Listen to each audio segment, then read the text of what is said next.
Put it off the cell. All right. How's everyone doing today? Good. Glad to hear. It's Friday. Weekend is nearly upon us. Reminder that we will have normal lab starting next week. So starting next week, the expectation will be one lab per week unless otherwise indicated. Next week we'll be using marble cannons. So in order to do that, we're going to have to make sure we understand gravity, the acceleration of gravity today, and also start understanding two-dimensional motion today. Because usually when you shoot something out of a cannon, it goes both up, down, and left, right at the same time. So that's what we're going to be working on today. Before we get started, does anyone have any questions, comments, concerns, etc.?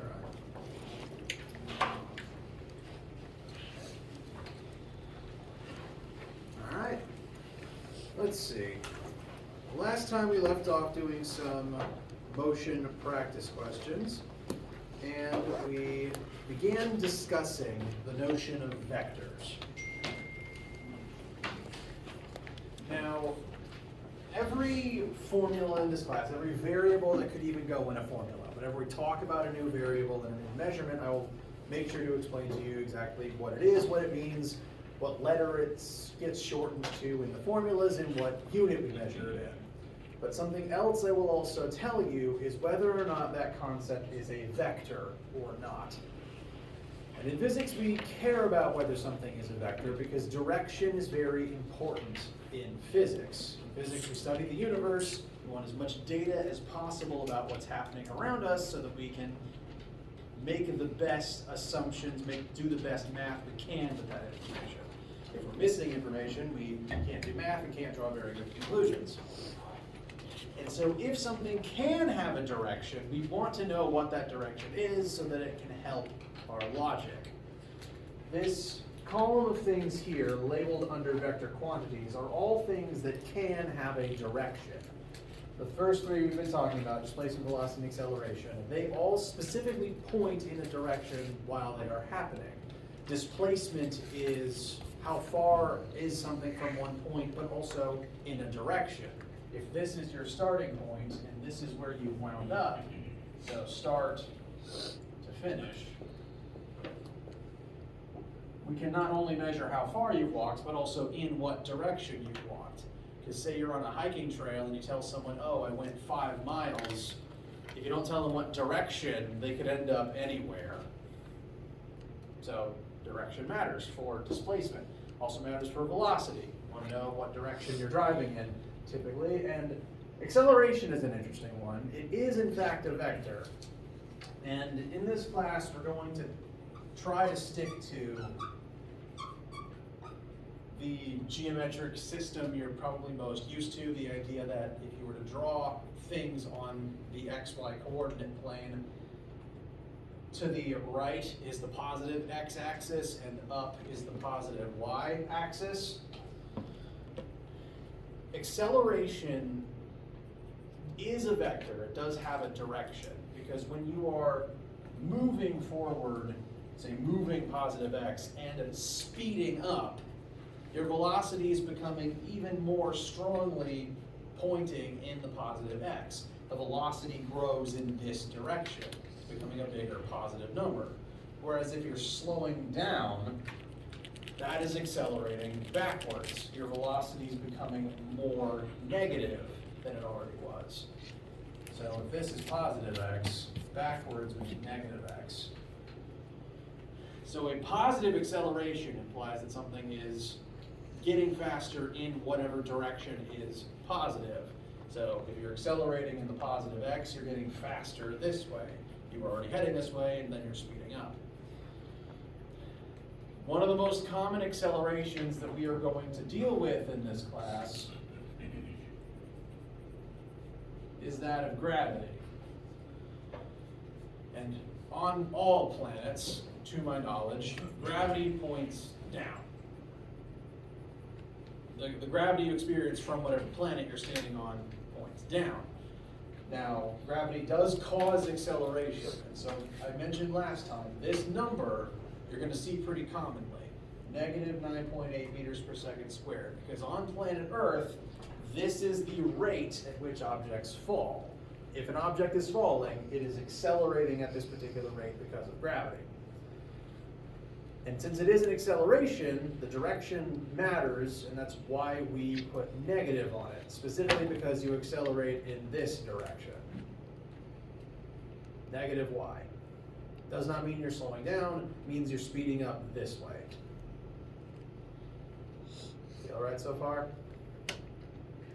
And that negative sign can matter because it is possible for an object that is falling to still have an upward pointing velocity. When I do this, first of all, I can never catch anything. Second of all, the object is technically falling the second it leaves my hand. Because once it leaves my hand, it's at the whims of gravity. If I'm not touching it, if it doesn't have a parachute or anything, it's already falling because gravity is at that point the only thing controlling its motion.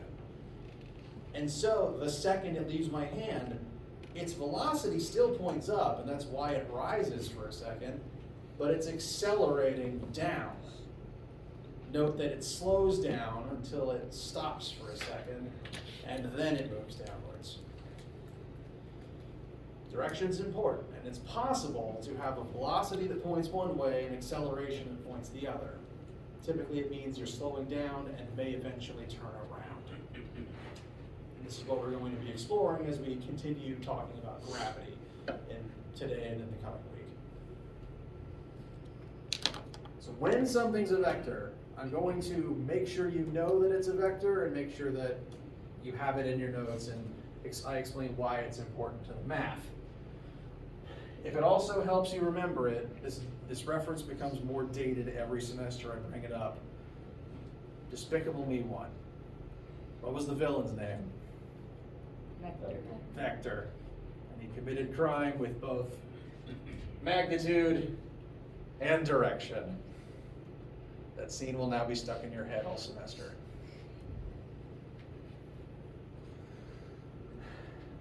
If something cannot have a direction, we call it a scalar. And scalar is just a fancy way of saying it's a number with no direction attached. If something is just a number, it is just a magnitude. The word magnitude is just referring to the number involved. So if 2 seconds, magnitude of 2. 5 seconds, magnitude of 5. The 5 seconds is bigger than 2 seconds. It has a higher magnitude. This list of things we call scalars because they don't have a direction, and some of them even can't have a direction. For example, you can't have 5 degrees south in terms of temperature. You can't, 5 degrees Celsius south. You can't have, why is time not here? That's an oversight. I'd argue time is the biggest scalar because you can't have 5 hours east.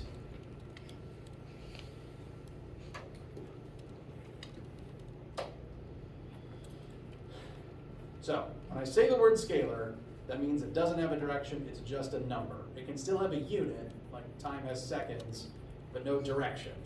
If it's a vector, it's both a number and a direction, and we care about that direction because it will help inform our logic.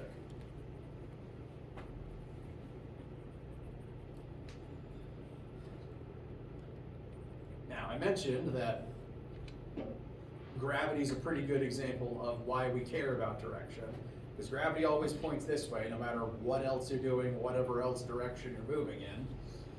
So let's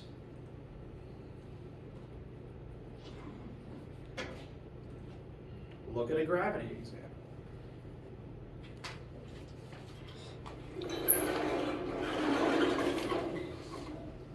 A basketball player is going to jump from the ground with an upwards launch speed of 6 meters per second, which is very good, by the way, since if your metric scale is still developing. 6 meters per second is pretty fast for a vertical jump. So, what we're told here, vertical jump speed of 6 meters per second. They're going to leave the ground at 6 meters per second upwards. And so that's what I'm going to write over here. Velocity initial for this particular person's jump is 6 meters per second, and I'm going to get even more specific by making sure that I write upwards.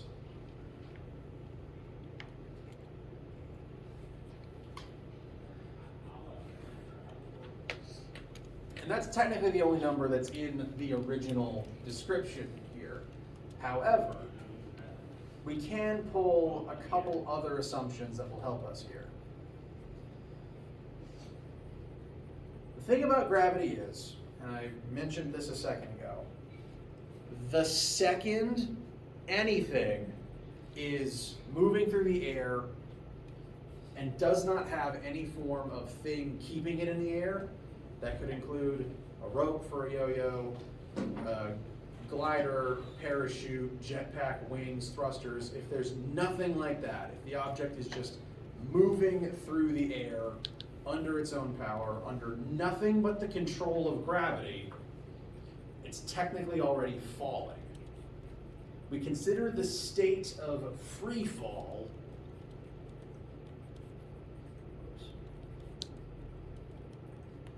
My notes are acting up, pardon me.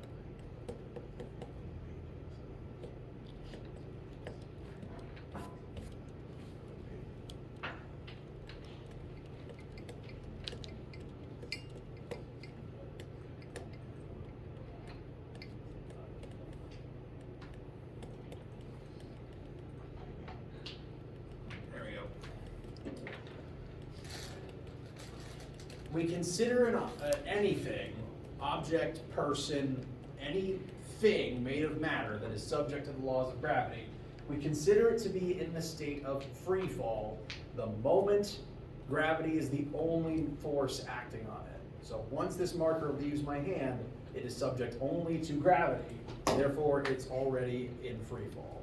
And the same is true for people jumping. If I jump any distance into the air, the second I'm no longer touching the floor, I am under the whims of gravity until I touch the floor again. If anything, object, human, what have you, is in the state of free fall,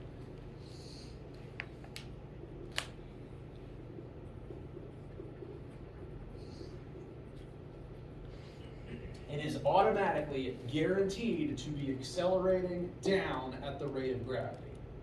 Even if it's still rising, it's still accelerating downwards. Its velocity is becoming more negative the longer it spends in the air until something grabs it or it crashes into the ground.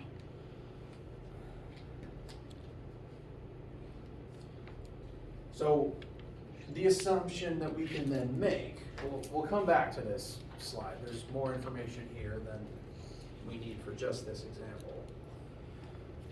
For this example, since this basketball player is jumping and there's nothing keeping them in the air once they're in the air, it's just the whims of gravity, they're automatically in the state of free fall, and this is automatically their acceleration.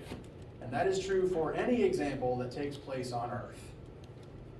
So this number, write it on your formula sheet, you'll always have access to it. This is the acceleration of any object that has been thrown, launched, as long as it doesn't have wings or a thruster of some description.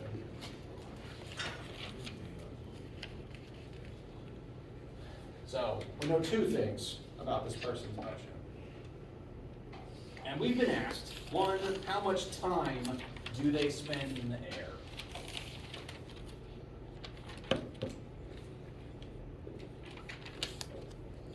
And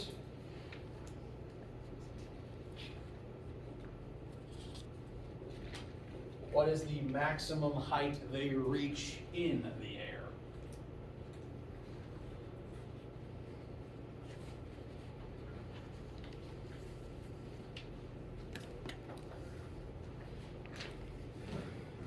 So we know, we've already pulled two numbers from this, and there's two more specific numbers that we want to find. So our usual habit would be writing all this information down as we work it out, and then comparing it back to our list of formulas to think of which ones might be useful to us.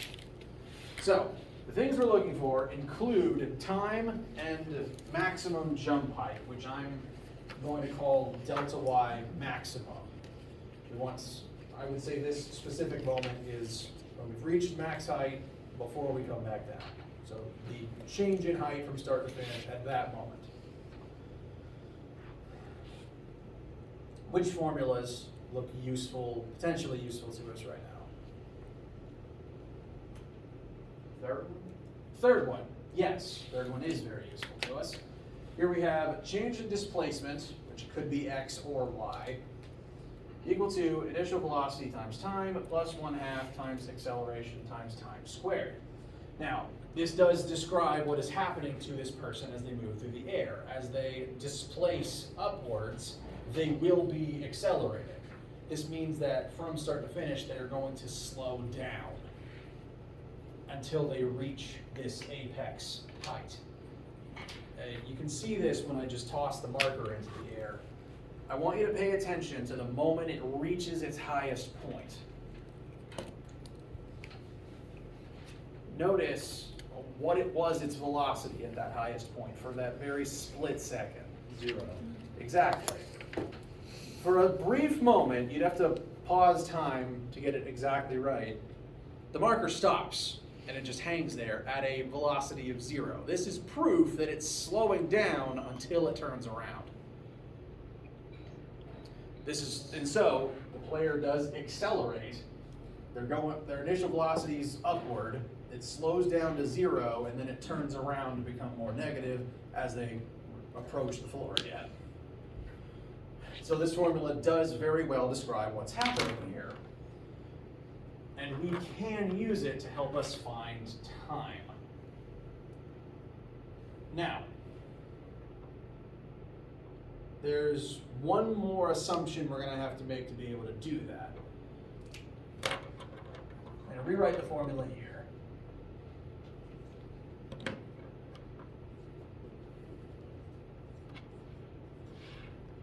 Within this formula, we know initial velocity, we know acceleration, we want time. We also still want delta y. We want to know the change in position to a certain point. But we can use a bit of a shortcut to skip ahead to using this to solve for time. We don't need to calculate this apex height in order to find total time. The reason for that being, these two things we've been asked for happen at different moments. This is the leap from start to finish, rising, apex, and then falling. Total time in the air is asking about this moment. The apex is asking about this moment. These are different moments, which means they take place at different number of seconds having passed. So knowing one doesn't actually help us find the other. So we can find time without knowing y max yet. The fact that there's a displacement in this formula doesn't mean we need this number right now. But that does mean we still need something to plug in for delta y in order to find time using this formula. And I'm going to teach you another assumption that you can make about falling objects like this. Because if we want to know the time it takes to jump off the floor, rise, and then fall back to the floor, to find that time, we would need to know the displacement over that period of time. And so, looking again at the trajectory here, this is our starting height. How does that compare to our ending height if we're trying to time the full jump?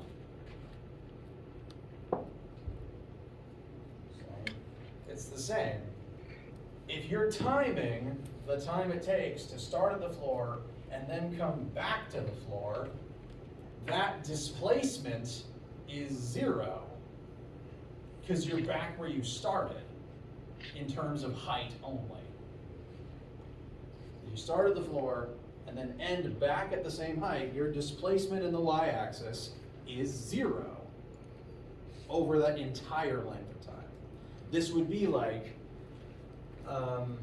you're timing someone as they run to a point and then also running back. Like, yes, they covered a long distance. Like maybe they went 10 meters out and came 10 meters back. So their speedometer, their step counter might read 20 feet. But their net displacement is 0, because displacement's a vector. We care about the direction. And from start to finish, you're back where you started. The direction doesn't point anywhere because it's 0. So, for the total time, we would need to plug in the total y displacement, which again is 0 because we land right back where we started in terms of height. How's that feel so far? Solid. Okay. Any other opinions? Just to make sure? Yes? Could you explain it one more time? Yes.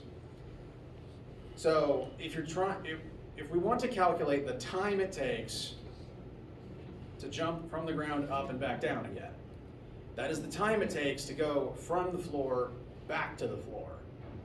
And so your change in position from start to finish is 0 because you're back where you started, purely in terms of vector displacement. Does that help? Sort of. Okay. So for this total time, it syncs up with this total displacement. These two things happen in sync with each other, and this y max takes place at a different moment. It will have a different time connected to it. So to find this time, we would plug this in as our delta y. Because again, to find the total time it spent to get back down to the floor, you want to plug in the displacement of when you're back on the floor.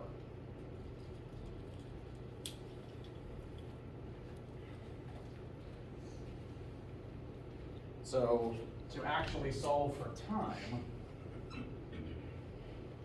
our delta y is 0, because we've landed back where we started. Our initial velocity is 6, time is unknown, it's 1/2 times negative 9.8 times unknown time squared. Time is the only unknown left, so we can use this to solve for it successfully.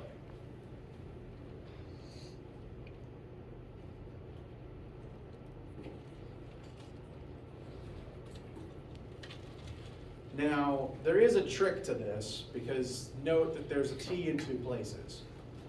And because one of those t's is squared, we cannot simply just add the 2 terms together.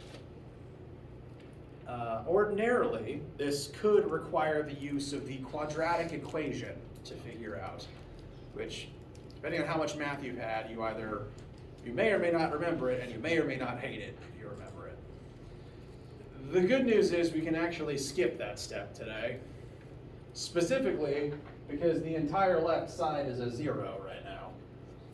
The entire left side is 0, and everything on the right side has at least 1 t in it. So I'm going to show you how you can take the extra t you don't want and throw it into the trash.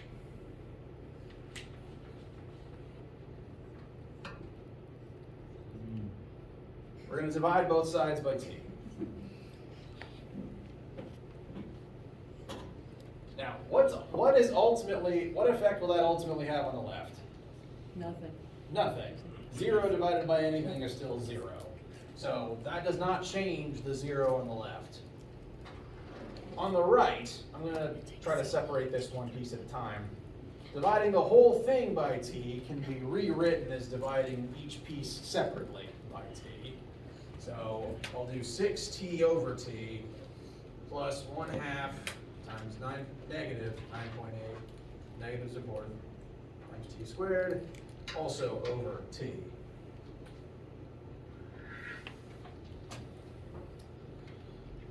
Six t over t is going to simplify to what? Just 6. T over t cancels out.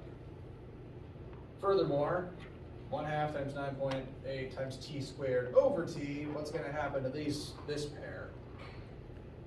1t. Just 1t left.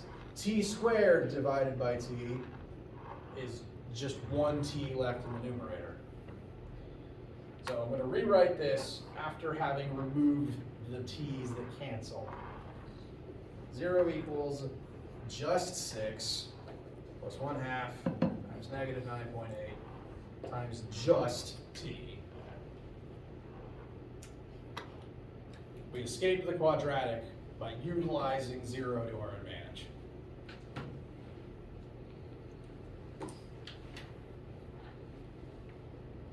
And now we can just solve for the 1t that's still there.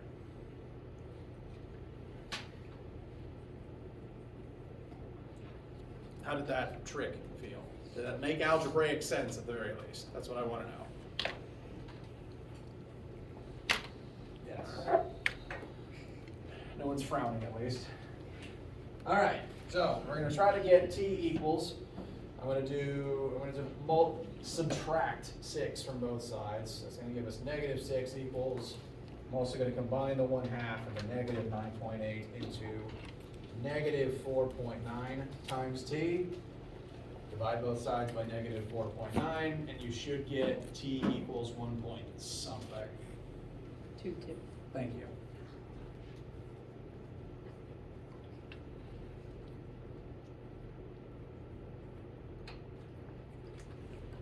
So this particular athlete would have a hang time from start to finish of 1.22 seconds, which again is a pretty good amount of time to spend in the air. Usually if you're falling for half a second, that's a pretty long time to spend in the air.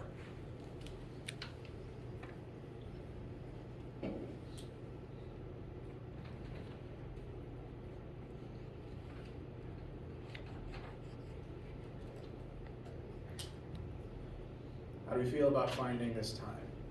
This would again is time from jump to landing again. Yes? The math part's easy, just like picking the equation is kind of the hard part of the program. And that's fair. There's a lot of equations to pick. And frankly, you didn't even need to pick this one, strictly speaking. There's other ways you could have used some of the others. For example,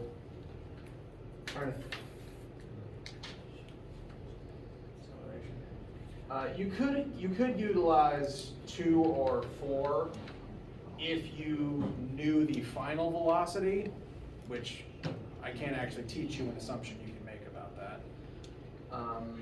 This is the only one that would be pretty useless since you're accelerating, because you're falling through the air. So any one of these could work if utilized correctly, and that's going to be true for several situations in here. The only wrong thing to do is just not try anything, because as long as you're trying formulas that have the stuff in it, at the very least you're doing work, and that helps your thought process. Did any of what I just say help? Okay.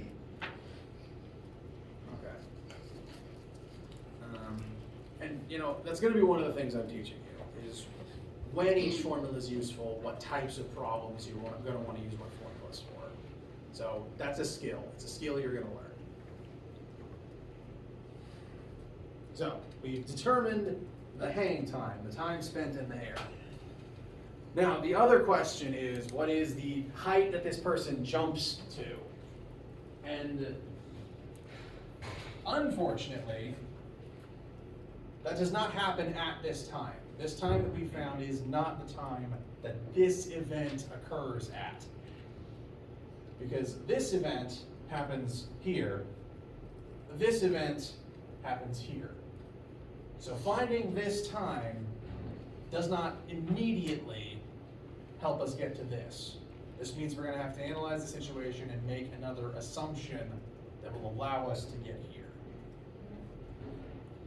And the assumption I want to teach you to make is one that I've already mentioned. I want you to notice again, what is the object's final, the marker in this case, what is the marker's final velocity the moment it reaches that max height we're trying to find? 0. As long as you're jumping, which means you're in the state of free fall, your velocity is 0 at that max height, at least vertically speaking, which is all we're caring about right now. So these two, I need to use a different color for this one. These two pieces of data happen at the same time, which is why we could use one to find the other. Our maximum height happens at a different point, and at that point, we can safely assume for that specific moment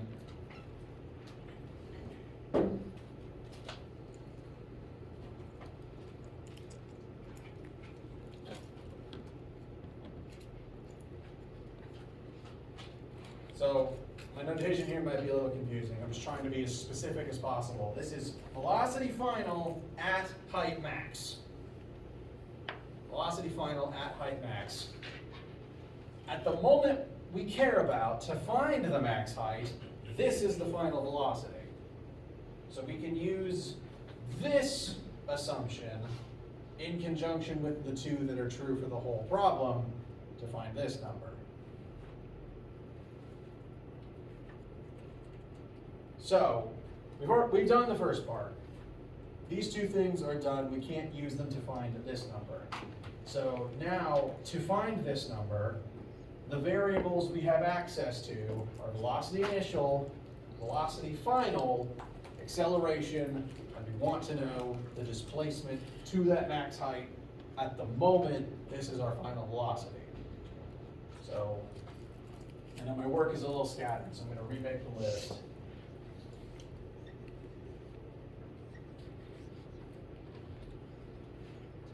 This is the list of things that we want in our formula to find that max height. So, which formula might be useful in determining that max height?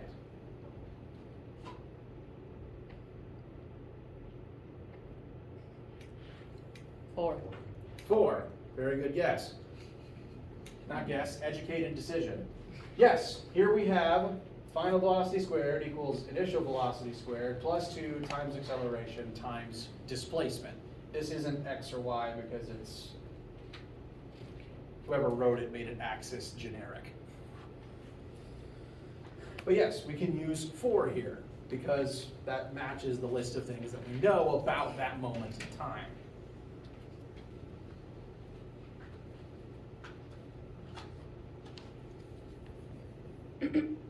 So VF squared equals V initial squared plus 2 times A. I'm going to rewrite that as delta Y max. The chair's in the way. Now, thankfully, we don't have to do any weird tricks with time here because time is not in the formula. Instead, we can just plug in the final velocity at that moment, which is 0. 0 squared is just going to be 0, so that's convenient. Plus initial velocity squared. Initial velocity is 6 meters per second upwards, so it's going to keep its positive number. Plus 2 times our acceleration times our unknown max height. Note, our acceleration is negative, and this negative being here is important. This won't work out right without the negative.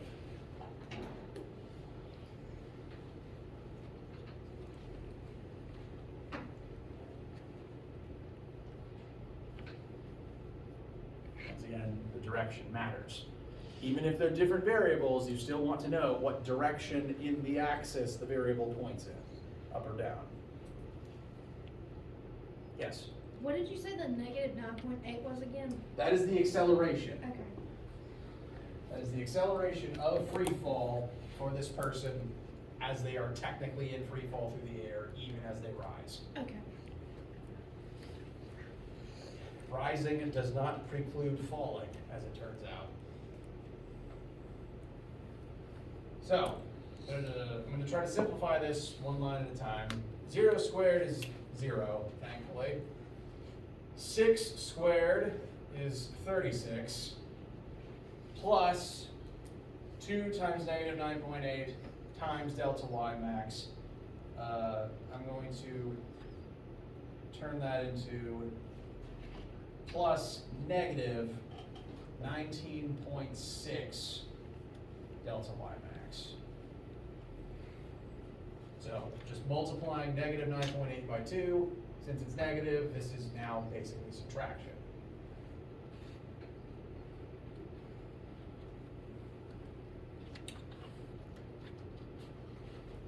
Just going from the previous line to that one, feel all right? Okay. Next, we just want to move a few things around. I'm going to move this 36 over here. To do that, we need to use subtraction. So we'd end up with negative 36 equals negative 19.6 times delta y max. To get delta y max by itself, we want to divide both sides specifically by negative 19.6. And that should give us a max height of 1.8 meters. Thank you. 1.36. Repeat, sorry. 1.836. Thank you. That is a standing leap of nearly 6 feet.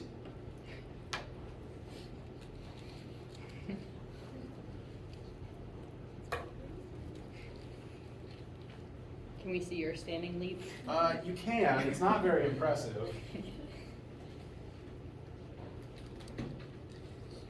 Hold on. I'm trying to get a meter stick in frame if I own one. Here we go. All right, so this is a 2 meter stick. And you'll see, I will not even clear 1 meter. Oh, come on. Oh.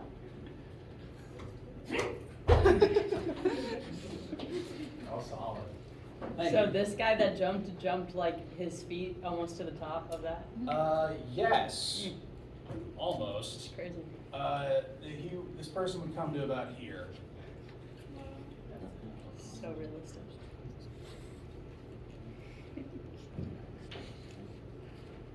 None of the sports activities I did it as a kid required much jumping. So, how's this one feel? Yes. Okay, the only thing I'm not understanding is once you get it in the formula, I understand that not basic math, but I understand how you get to the answer. I'm just confused on how you got how you choose which formula, if that makes sense. No, that's a good question to ask. So, what I try to show is the process of writing out all the variables that you both know and want, with the letters attached. So for this one, before we made this choice, use more visible ink. This green marker's not great.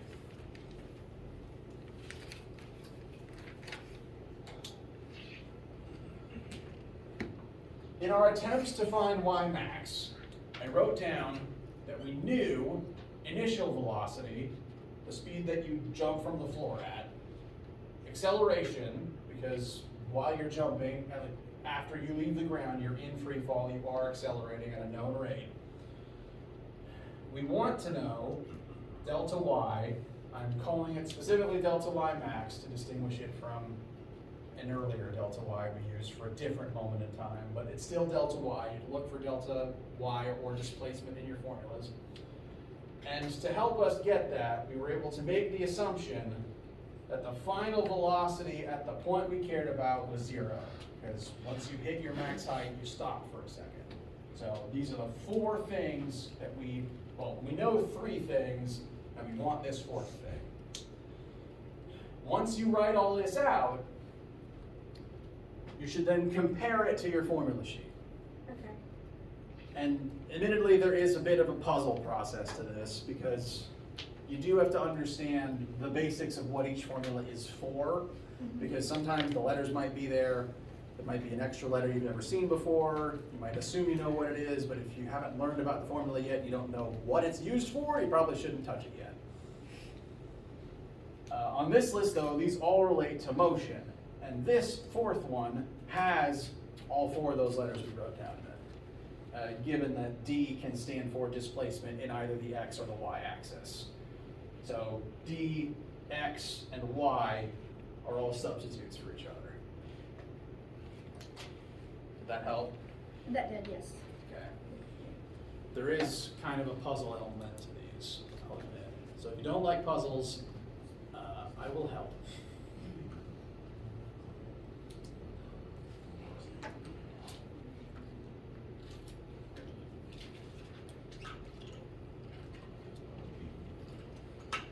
All right. That was a one-dimensional free-fall question. One-dimensional in that we were only talking about up and down, one axis, just Y, excuse me, just the Y axis. Now I mentioned at this tour at some point that we live in three-dimensional space. We have X and Y and also Z. And since we live in 3D space, we want to try to understand what motion in more than one axis looks like, because you can move in more than one axis at once.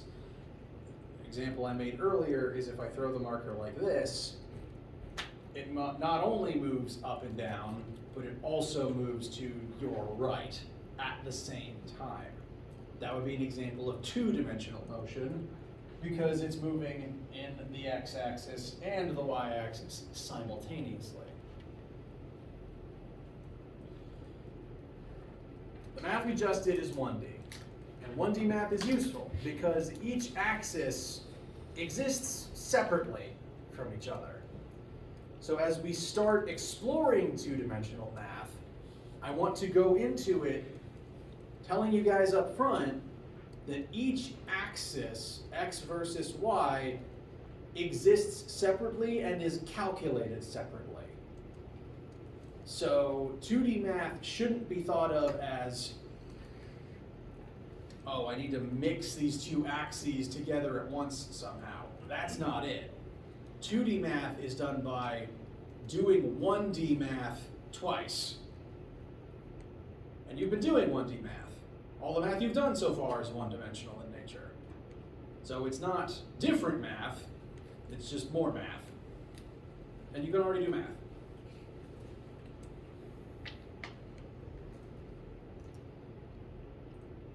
An example of what I'm trying to discuss here.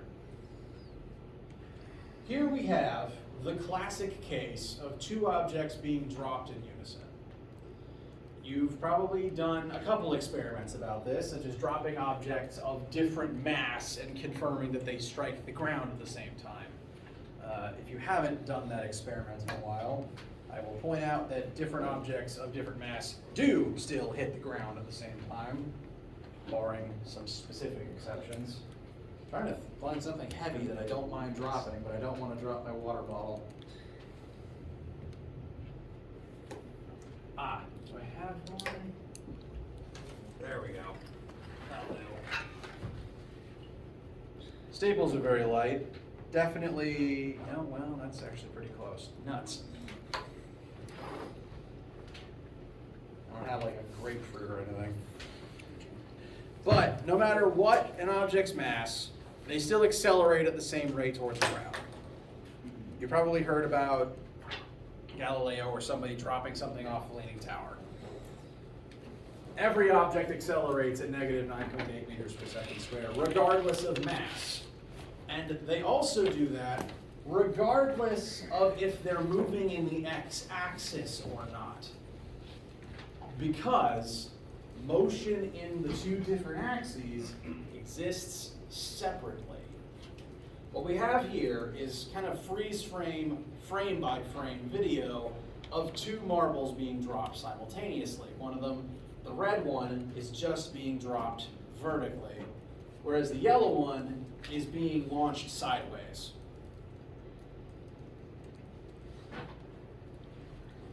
Now, the yellow one is moving more than the red one is because it's moving in the x-axis at the same time as the y-axis.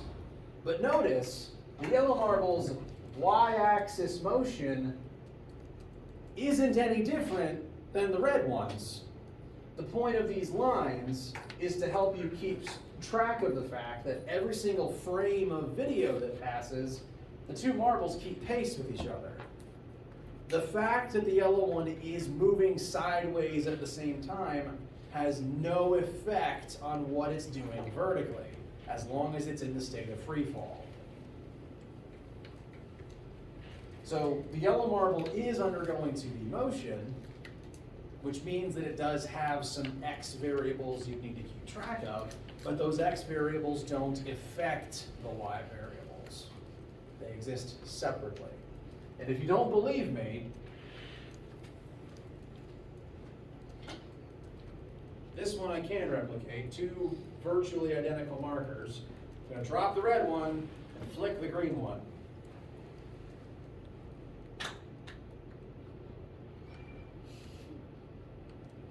Sound good? I believe you now. Cool. Next week, we're going to demonstrate this with cannons. So stay tuned for that. Come to lab next week, and do be working on the chapter 1 homework.